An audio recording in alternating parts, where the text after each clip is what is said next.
This is the Believe in Texans podcast alongside former Houston Texans wide receiver, 6-year NFL veteran Cecil Stroud the III. I am Patrick Creighton, host of Area 45 on SportsRadio 610, your flagship home of your Houston Texans. We got a lot to talk about today because there was a victory over the Buffalo Bills, and there is what I would say is almost a guaranteed future victory over the New England Patriots. And we're going to talk all about it. First, got to tell you about Cherry Bundy. This stuff is actually really good. It's tart cherry juice. And why does this matter? Well, tart cherry juice apparently is a natural anti-inflammatory. So it reduces soreness. It increases recovery. It helps with sleep. It helps support immunity. And you'll see it right here. Cherry Bundy. Let me get this into the camera. There we go. Cherry Bundy. It tastes pretty good too. It's just cherry juice. And it's an 8-ounce bottle. So you can shoot this thing down in like a half a second. And I'll tell you what, use it for 3 days, and you will notice the difference. My daughter's drinking it. I'm drinking it. Even my wife is drinking it now. And we've all noticed a difference in it. And look, this is something that's used by pretty much every major athletic team, right? Nearly 500 different college and professional sports teams use this. 10 of the last 11 Super Bowl champs, they use Cherry Bundy. 66 of the 67 Power 4 conference football teams use Cherry Bundy. Every NCAA football and basketball champion since 2007 uses this stuff. Available on Amazon at cherrybundy.com and at retailers nationwide like Kroger. So get yourself some. It's good stuff. See, so I'm going to take a minute here, if you don't mind, please, for a self high five. Because I've been telling everybody for like all season long how overrated Josh Allen is.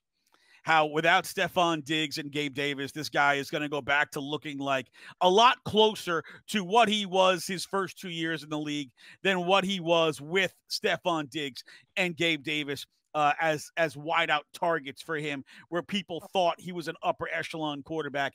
People thought he was an MVP candidate. People talking about Josh Allen as an MVP candidate this year, man, just take all those takes and burn them, because that's where they belong. Just burn them. Josh Allen was 9 of 30. That is historically bad. 9 of 30. That's terrible. That's terrible. Okay? He flat out sucked. 131 yards. And the Texans dropped 3 interceptions. Including 2 by Azeez Al-Shire on successive plays, one of which hit him damn in the numbers. That's why he plays linebacker.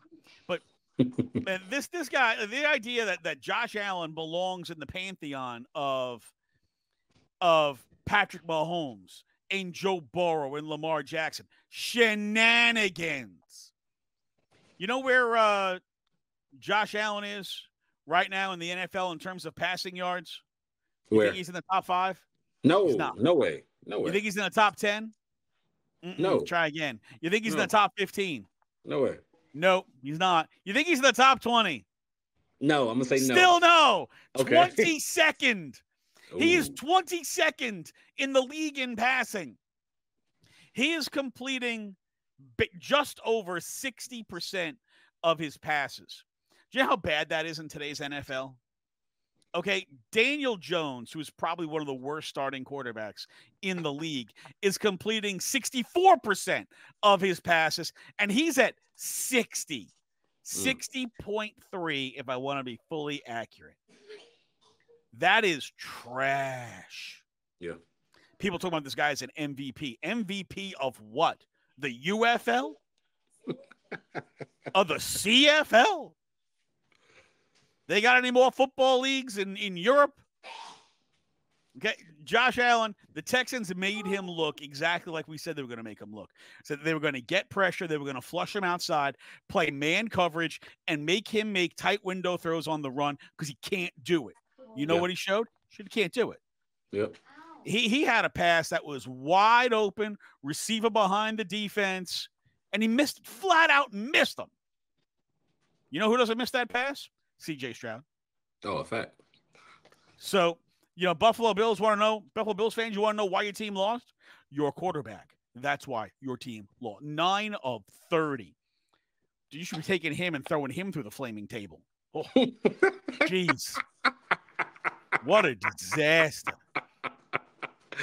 Oh, my gosh. I couldn't. It was bad. There was one bad thing that came out of that game for the Houston Texans, and that is they lost Nico Collins for at least 4 games. Nico Collins goes on IR with a hamstring injury. Hopefully that hamstring injury is closer to the knee than it is to the butt, because the higher up the leg it goes, the worse the hammy pull is. Hopefully that is not too serious an injury, because he's been the best receiver in football this year. And hopefully he gets back. Doesn't miss more than just the 4 games, and he can pick up where he left off, because he's been an unstoppable force. So, Cecil, let's start with this game against the Patriots. Without Nico Collins, how do the Texans make up for the loss of the guy who has been leading the league in receptions? Listen, I'm actually a little annoyed by this question. It's not you, Pat. It's just I'm watching Twitter, I'm watching Instagram. I follow all these Texans, fans and all the stats and everything. They're like, oh, we should trade for Deebo Samuel. We should trade for Devontae Adams. We should trade for whoever they say. I'm like, no, you have a deep enough receiver room that you will be just fine. Not even a receiver room. You haven't even used Dalton Schultz and his capabilities yet. You haven't, right? That's just what it is, because there's not enough balls to go around. So you have him. You have Tank Dell. You have John Mechie that can step up and make plays. You got Xavier Hutchinson that showed some life last week. Did I forget to mention Stephon Diggs? He's still on the team, y'all. He is still there. Like, it's going to be okay. And you're going against the defense that doesn't have Jabril Peppers anymore. He's out for whatever the reason, whatever the situation is going on. I don't even want to go into that. I don't want to touch that with a 12-foot pole. He was doing the po-po shuffle. No, too much. So you're in good hands with the receiver room that you have. Tank Dell needs to have an explosive game. I'm waiting for him to kind of not break out, but have a real big game this season. Stephon Diggs has been consistent. And then the running game, I just think with everything compiled, you have so many weapons, you'll be fine. Even though Nico is a beast, even though Nico's making tons of plays, like you mentioned, number 1 receiver in the league as far as reception yards. He's playing outstanding, out of his mind. The best we've seen him play, even better than last year, right? He's so confident. The connection he has with CJ is unmatched right now, and we'll miss him for 4 weeks. But with the hamstring, you got to be careful. I was always told, when you feel good, wait 1 more week, because it's always tricky. So I'm fine with IR. I don't think it will be. I think he'll come back quickly after that 4 weeks. I'm hoping. But I think this is the best thing for the team as far as making sure he's healthy for the end of the season run. Now, I played hockey. I started playing hockey at 3. I played hockey all through college, and there was a year where I thought, I was a goalie. I thought, oh yeah, I've had a hamstring injury. I felt good. No, coach, I feel fine. And then I went to make a save, and dude, I grabbed my leg like it exploded. Dumbest thing I ever did. I was such an idiot. That cost me like another month and a half, because things are tricky, man. They are the worst. They are the worst. This game, I know, like, they're not going to have Nico Collins, but the line on this game actually started out at 7.5. It's down to 6.5. Why? And I don't quite know, but I'll tell you what, you take a look at some of these lines, get yourself down to Bet Online, which of course is the world's most trusted betting platform and your number 1 source for everything sports betting. You got every stat, every matchup, and live odds going on. Head to the website. Get in on all the action. It's America's most trusted site for wagering. Bet Online. Game starts here at 6.5. At 6.5, I feel like I'm hammering the Texans. and I know they haven't been great against the spread, but I feel like I am absolutely hammering the Texans at 6.5 against a team that doesn't have, one of its team captains on its defense, against a team that doesn't have its best offensive lineman, against a team that is giving up the most pressure in the NFL, against a team that's starting a rookie quarterback in his first career start. First ever. I mean, they're literally feeding Drake May to the Lions. First ever. And there is everything about this game says, Cecil, I know the Texans have never won at Gillette Stadium, until Sunday. Mm. They might win big enough to make up for all of those previous losses. Mm. And look, this is, D'Amico is a head coach. D'Amico played on some of those Texans teams that took beatings in Foxboro. He wants to go up there and just boots to asses. That's a good point. This is a game every Texans fan, I don't want to hear there's no Bill Belichick. I don't want to hear there's no Tom Brady. Okay, the Patriots didn't care who did or didn't play for the Houston Texans when they kicked the Texans' behinds all over Massachusetts. They didn't care. Yeah. So I don't care. I want, foot on the throat. I want to be scraping brain matter off the bottom of my boot. I want absolute beatdown of biblical proportion. I want 5 touchdowns at the half. Yeah. Okay, this should be such a butt kicking that they can't even sit at halftime. You know what? Like to your point, they're due for a blowout. Like the Texans are due to give someone a spanking, right? Now I assumed it would happen by now already with a few teams we played. They're due, and it's okay. It don't got to be a close game. It's okay to go out there and kick somebody's behind. I mean, from front to back. I mean, from the first opening kickoff to the end of the game. Pour it on them. Like, it's no reason. And I'll be honest with you, it's kind of a disrespect. I would look at it as a disrespect from D'Amico, from that defense. We have one of the best defenses in the league. And you're going to put a rookie against us in 1 week preparation? Like, you're going to put a rookie? You're going to put a rookie that's never played in the NFL, never started an NFL game, and you're going to put him against one of the top pressure defenses in the NFL, one of the top 5 defenses in the league? And you're getting, I'll be honest with you, it sounds like Gerard Mayo is giving his quarterback a suicide mission because they don't protect the quarterback well. they just don't protect the quarterback well. And not only that, put him up, not only that, Ramondre Stevenson's not going to play. He's not playing. Like their number one receiver is not going to play. Aaron Wilson, KPRC2, reported this about 5 minutes ago that the Patriots have ruled Stevenson out for Sunday. That was their best playmaker.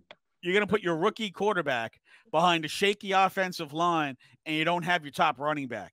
Yeah. You're in trouble. These are pellets for Pac-Man. You're in trouble. These are pellets. You're in trouble. You're in some deep doo-doo right now. Which is not a bad thing. For the Texans, Joe Mixon now practiced 2 days in a row. Oh, he looks like he's going to play. Okay, now he's Damian hungry. Pierce looks like he's going to play. They hungry, man. So see, that's perfect. That's perfect. If Nico's out, then you get Joe and Damian back. I love that. I love that mix. Yeah, I feel like there's some. For the players that the Texans are going to be down, if they're going to be down some players, right? Nico Collins is going to be out. They got a few other guys who are probably going to be out as well. With Kamari Lassiter, probably not going to be able to play. Robert Woods did not practice again today. He's probably not going to play. He's actually in a walking boot right now. So there's a couple of guys. Jimmy Ward is probably not going to play again. Mm-hmm. So you got, Kalen Bullock's going to get a lot of reps. This is an opportunity here for Xavier Hutchinson to get some snaps at wide receiver. Maybe for John Mechie to get some snaps at wide receiver. Maybe for Steven Sims to redeem himself and get another chance as a return man. Robert Woods outside of, fielding punts too. Robert Woods had a key punt return in that win last week. The very last punt return of the game had a key punt return, set them up with good field position. So there's some players who are going to be out for the Texans, but at the same time, this is a team that's getting some key guys back on the offense. And if this is a bad offensive team, the Patriots, or they score 10 points a game, 12 points a game, they don't score very much. So this should be a game where they can really just put the foot on the throat. To me, the Texans need to approach this game, right, the way that, say, North Shore or Katy approaches a team that's 0-8. We want to have a running clock in the second half because we're up 50-0. Now, I don't think they're going to be up 50-0 at the half, but Texans should have at least 3 touchdowns by halftime. This is a team that you should kick. It should be a butt kicking. It should be. I would be very surprised if it's a close game, and if it's a close game, then the Texans aren't playing very well.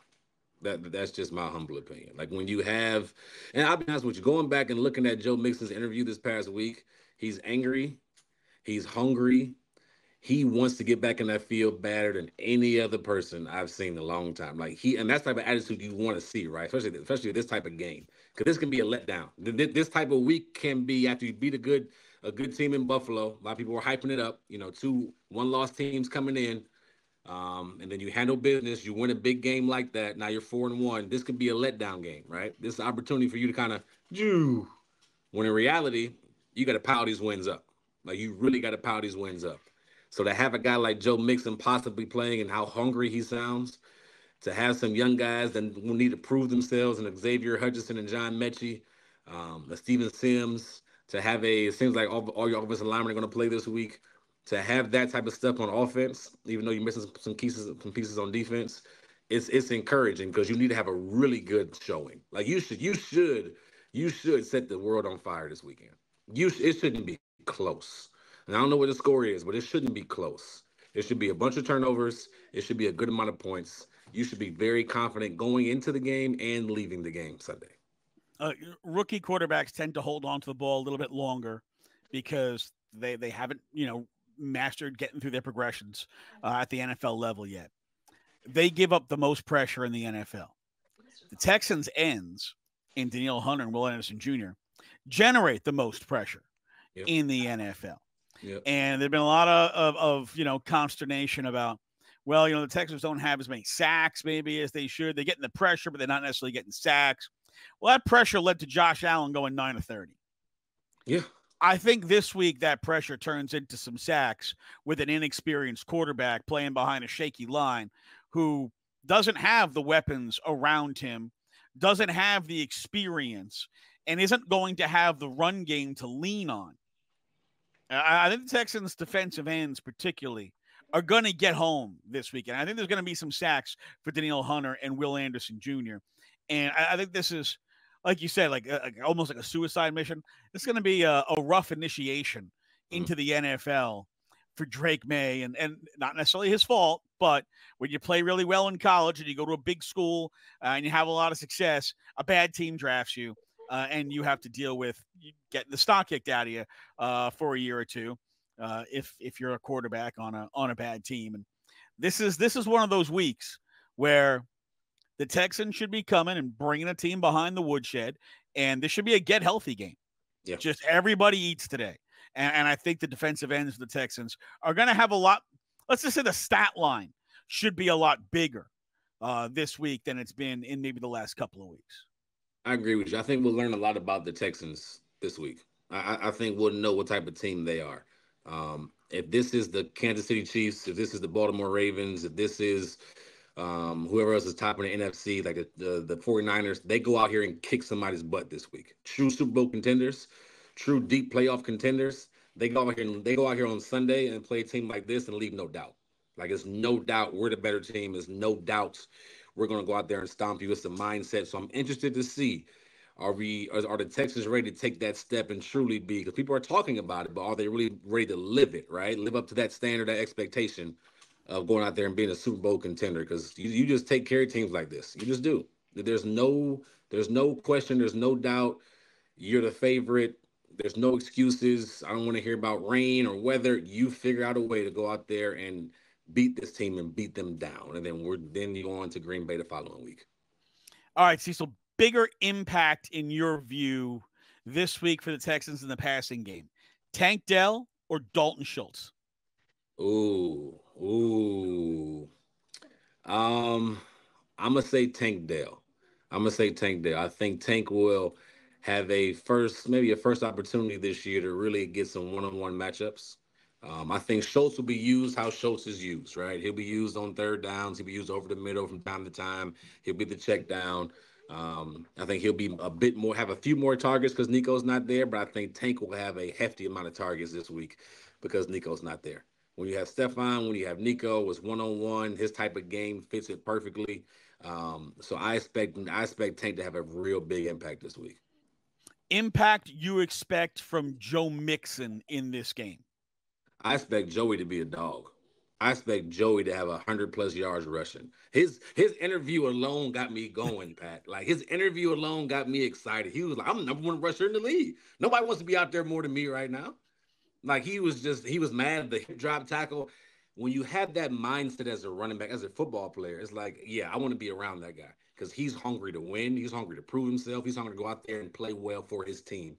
So I think he will have a tremendous first game back in the passing game and rushing game. I wouldn't be surprised you see him over 100 yards all purpose. He might be used sparingly, right? Because you want to ease him back into it. But I wouldn't be surprised he has a big day between rushing and receiving over 100 yards. Yeah, with Joe, you saw that interview, and look, you see he's mad. Like he got hurt on what's an illegal tackle. Thanks. And the NFL basically, the guy who made that tackle got fined like $13,000. The NFL basically went, don't do that. That was bad. Meanwhile, Nico Collins gets fined, like $40,000 for lowering his head, but he lowered his pad level. Yep. Embracing for ball carrier, to brace for contact. We've seen guys get fined $40,000+ this past week for lowering their pad level as they're getting ready for contact. I've never in my life known any coach that doesn't teach a ball carrier to get their pad level lower than the guy they're about to make contact with. So what? They're supposed to just stand perfectly upright so they can get like blitzed? They'll just spear me right in the gut. I mean, what the NFL prioritizes and the way they enforce these penalties after the fact, some are on cold penalties, is just so ridiculous to me. Like they have no rhyme or reason to it. It's like, all right, well, we're going to punish this week, and we'll punish that week. Yeah, we said we were going to keep an eye on this. We'll give that guy like 10 grand. Oh, this guy wore the wrong socks, 30 grand. Like it's so stupid in the way they do it that, you made this tackle illegal. You said you wanted it out of the game, and guys get a slap on the wrist, and then guys protecting themselves getting fined. Guys who wear the wrong color socks get fined. Wear the wrong color gloves get fined more than for this illegal tackle. It's just complete idiocy. But we still love football, and we're still going to watch it. Absolutely. Just how it goes. Just how it goes. You got a young quarterback making his first career start against a defense that had a pretty strong game last week. How many turnovers do the Houston Texans generate this week? Because if I can do my inner LeBron James, not one, not two. I got 3 turnovers this week for the Houston Texans defense.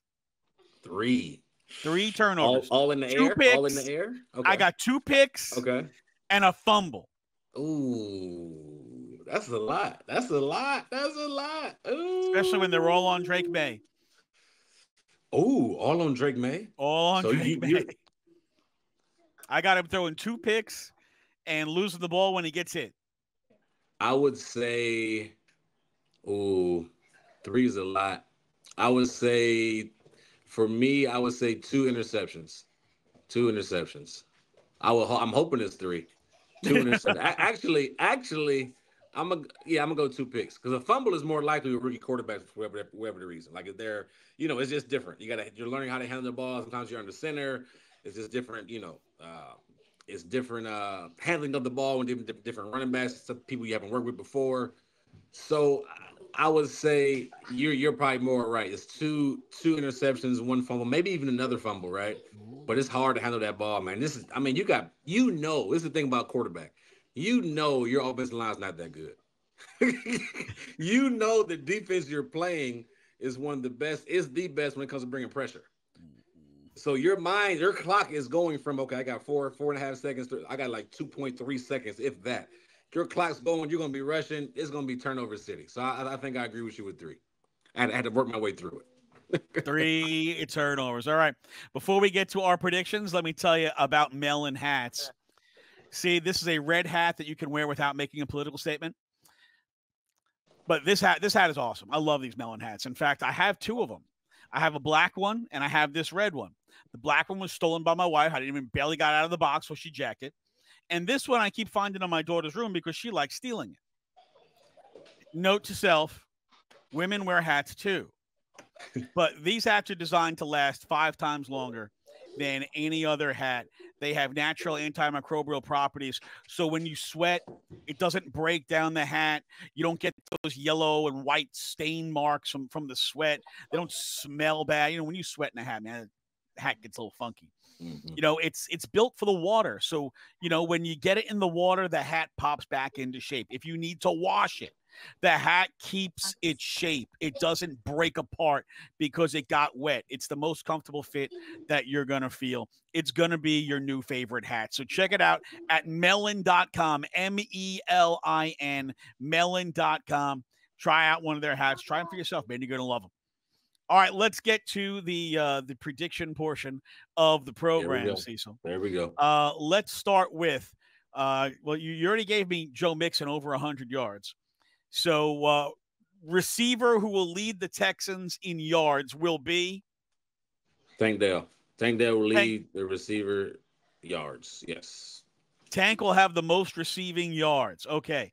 CJ Stroud, over or under 265 yards? I'm going to say a big day. I'm going to say over.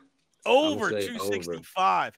Did have 331 last week, so over. And in case you're wondering, the guy who is currently 4th in the NFL in passing yards would happen to be one CJ Stroud.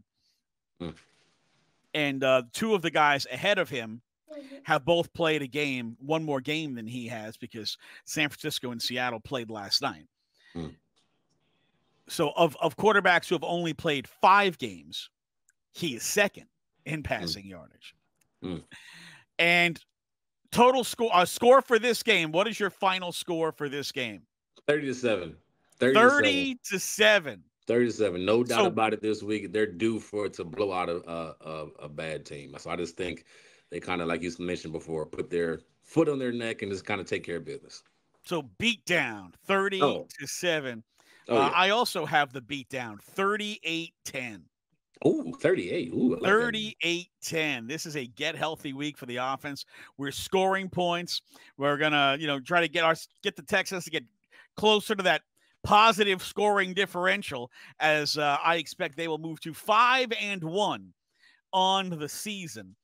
And you take a look at where the standings are in the NFL, and in the AFC, only the Chiefs are undefeated, and only the Texans have 1 loss. So there is a little bit of potential separation here, right? The Broncos are 3-2. Nobody believes in the Broncos. All right, the Steelers are 3-2. You can't believe in the Steelers with Justin Fields. The Ravens are 3-2. They've kind of figured it out. I believe in the Ravens. They're really good. The Bills are 3-2, and they're getting the Jets this week. Yeah, Monday night. I want to say Monday night game. I think the Jets defense should be ticked off. They just lost their leader, right? And Aaron Rodgers, Q-Rod, as he's affectionately known. You've already gotten the coach fired. Now it's kind of on you. Oh, all right. Sure. You got rid of the coach that you didn't like, you didn't want. Now you've got to perform, because through 5 games, the Aaron Rodgers Jets offense has scored the same number of points as last year's Zach Wilson Jets offense. You can't be Zach Wilson and throw your weight around politically. And when I mean politically, I mean within the football team, not in actual politics, sports politics, team politics, the way Aaron Rodgers has. Now it's time to put up. And if you're upset that Mike Williams didn't turn around on a ball that wound up being a pick, well, then you better get on him, because your defense has been great. It's the offense that stunk. So your defensive head coach, getting rid of him isn't fixing your offense. Yeah. Now it is on Aaron Rodgers to play more like the guy who the Jets thought they were getting. And, man, the Bills could potentially be 3-3 after this game. The Jets could be 3-3 after this game. The Dolphins, without their quarterback, could be 3-3 after this game. So, that division is not shaping up to be a real tough division this year. And I have no problem watching the Bills suffer. Not at all. Cecil's got him 30-7. I got him 38-10, expecting a big Texans victory this week, going to 5-1. And look, this is the part of the schedule here where you're looking at the Texans and you say, okay, you beat the Colts, beat the Bears, beat the Jags, teams you're supposed to beat. Beating the Bills, that was like a measuring stick game, right? Because everybody else still thinks the Bills are this, top of the AFC team. Well, you beat them. Now you got the Patriots. That should be a win. You're going to go to Green Bay. It's going to be a tough game. You should win it, but it's going to be a tough game. You're going to come home and you're going to face the Colts. Division game is always a tough game, but you should win it. Then you're going to go up to the swamps of Jersey, and you're going to take on the Jets, who last year, the Jets kicked your butt. Big time. You owe them. And then that literally brings us into that Thursday night game against the Lions, where that's going to be here at NRG against the Lions. And that's the first of back-to-back big games. You got the Lions, and then the following week, you got Cowboys. At Jerry World. And, man, I'm telling you, you look at where you look at the Cowboys, right? And, like, they're not playing their best football, but they're 3-2. They're not playing their best football. They're 3-2. Dak is still Dak, but they got the Lions this week. Then they're in Atlanta for the Niners. I'm sorry, they're in San Fran for the Niners. Then they're in Atlanta for the Falcons. Then they're home against the Eagles before they get to the Texans. That is a rough freaking schedule. That's tough. Man, when they get to the Texans, if Texans go up to Jerry World and beat the Cowboys, like, it could be firing day. People could be losing their jobs. It could be with that schedule for sure. It could be. It's going to be a rough one. I mean, you look at who the Cowboys beat the Browns. They stink. They beat the Giants. They stink. They beat the Steelers. Don't have a quarterback. They lost to the Ravens. They got thrashed by the Saints. Yeah. They could lose to the Lions. They could lose to the Niners. Yep. They could lose to the Eagles. Yep. You lose 4 out of 5 because you lost to the Lions, the Niners, the Eagles, and the Texans. Heads might roll. You're right. Heads might roll. It'll be up through. Arlington bloodbath. Let's go. Is that a Sunday night game? That's a Sunday night game or a Monday night? Texans Cowboys. That's the. I think it's Monday night, right? It's a 7:15 game. That might be a Sunday night game. Might be a Sunday night. That might be a Sunday night game, but man, that game has there's so much there. You get Texans Cowboys. Both teams are the Texans are expected to win the division. The Cowboys certainly expect to be competing for the division, although maybe they were expected to compete with the Eagles and not necessarily the Commanders. Right. But you look at the Cowboys schedule, this could be a game where they're fighting for their playoff lives because they've got a brutal stretch here. Lions, Niners, Falcons on the road, Eagles, Texans, Commanders. That is 6 games against 6 winning teams in a row. Oof. Yeah. That's a barn burner. That's going to be tough. Good luck. That's going to be really tough. No, I can care less. I hope they lose everyone. If the Cowboys go winless for the season, they won too many games. He is former Texans wide receiver, 6-year NFL veteran, Cecil Shorts III. I'm Patrick Creighton, host of Area 45 on Sports Radio 610, your home for the Houston Texans. That will take us for this episode of the Believe in Texans podcast. We'll be back on Sunday following the game against the Patriots. We'll have an all-new episode for you right there with real-time breakdown and review of the Week 6 game against the Patriots. Make sure you like and subscribe to the Believe in Texans podcast wherever you get your podcasts. And until then, go Texans.